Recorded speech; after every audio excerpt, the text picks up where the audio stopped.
ഖുർആൻ പറഞ്ഞിട്ടുള്ള ഓരോ മേഖലകളും നമ്മളൊന്ന് ആലോചിച്ച് നോക്കുക. ഖുർആൻ വിലക്കിയിട്ടുള്ള ഒരുപാട് കാര്യങ്ങളുണ്ട്. നിങ്ങൾ പലിശ വാങ്ങരുത്, നിങ്ങൾ വ്യഭിചരിക്കരുത്, അല്ലെ, നിങ്ങൾ സാമ്പത്തികവും ലൈംഗികവുമായിട്ടുള്ള കുറ്റകൃത്യങ്ങളിൽ ഏർപ്പെടരുത്, നിങ്ങൾ സൃഷ്ടാവിനെ അല്ലാതെ നിങ്ങൾ വിളിച്ചു പ്രാർത്ഥിക്കരുത്. ഏതെങ്കിലും ഒരു കാര്യം ഖുർആൻ വിലക്കിയ ഏതെങ്കിലും ഒരു കാര്യം നല്ലതാണ് എന്നുള്ളത് ആർക്കെങ്കിലും പ്രൂവ് ചെയ്യാൻ പറ്റും? ആരെങ്കിലും പറയോ പലിശ നല്ലതാണ് എന്നുള്ളത്? ആരെങ്കിലും പറയുമോ വ്യഭിചാരം നല്ലതാണ് എന്നുള്ളത്?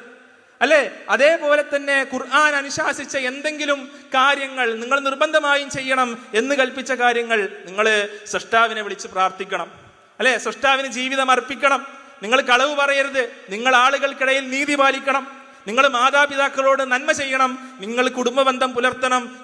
ഇതെല്ലാം മോശമായിട്ടുള്ള കാര്യമാണ് എന്നുള്ളത് ആർക്കെങ്കിലും പറയാൻ സാധിക്കുമോ?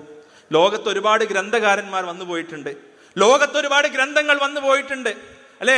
23 വർഷം കൊണ്ട് നമ്മളിരിക്കുന്ന ഈ കേരളത്തിന്റെ മണ്ണ് ഒരുപക്ഷെ ടെക്നോളജിക്കലി ഏറ്റവും അഡ്വാൻസ്ഡ് ആയിട്ടുള്ള ഒരു ജപ്പാനായി, ഒരു അമേരിക്കയായി 23 കൊല്ലം കൊണ്ട് ഒരു പുസ്തകത്തിന്റെ, ആരെങ്കിലും ഒരു പുസ്തകം എഴുതിയാൽ അല്ലെങ്കിൽ ഒരു പുസ്തകം രൂപപ്പെട്ടു വന്നാൽ ആ പുസ്തകത്തിന്റെ ഇൻഫ്ലുവൻസിൽ 23 വർഷം കൊണ്ട് ഈ നാടൊരു ജപ്പാനായി മാറുമെന്ന് നിങ്ങൾ ആരെങ്കിലും കരുതുന്നുണ്ടോ?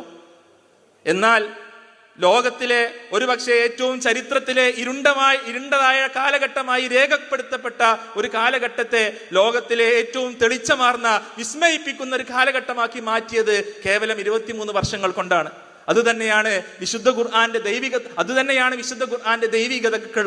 അതുതന്നെയാണ് വിശുദ്ധ ഖുർആന്റെ സ്ഥലകാല ഭേദങ്ങൾക്ക് അതീതമായിട്ടുള്ള മാർഗദർശനത്തിനുള്ള ഏറ്റവും വലിയ തെളിവ് എന്നുള്ളത്. ഒരു നാടിനെ തന്നെ ട്രാൻസ്ഫോം ചെയ്തു.